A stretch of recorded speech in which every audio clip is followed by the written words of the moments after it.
between myself, the athletic secretary, and the bookkeeper, we set the budget, and it's relative to what happened the year before. If we go over budget in some departments, we may have to add money. If we go under budget, we may take away money.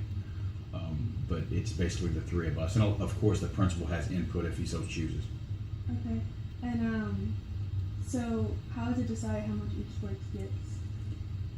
It's basically what it costs to run that sport. So a sport like football is going to get typically 2 to 3 times as much money as a sport, let's say like golf or tennis or an individual sport like that.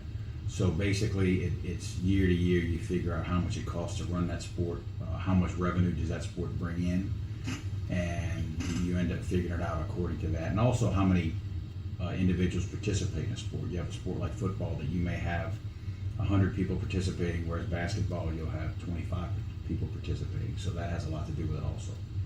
Okay, and who has access to the budget?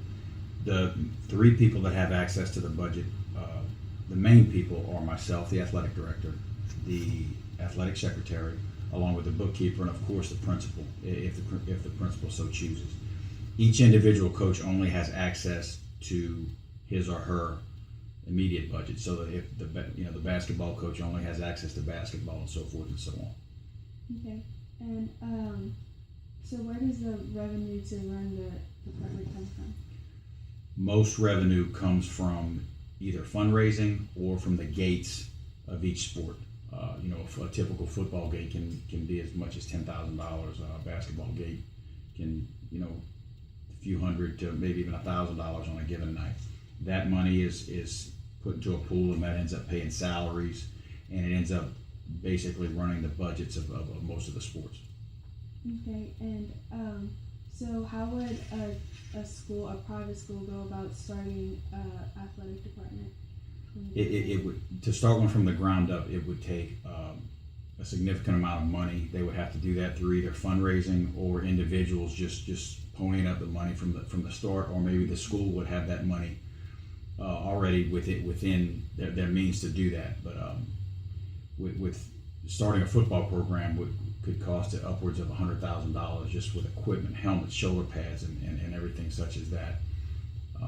So you definitely would want to start small and work your way up from a budgetary standpoint. Although some schools just, they may have a donor that can get them started. For example, Ascension Episcopal in Youngsville is pretty much a brand new school, but they just had a lot of donors that came in and they were ready to roll right away. So it depends on how much money you have available to get started. Okay, thank you for that.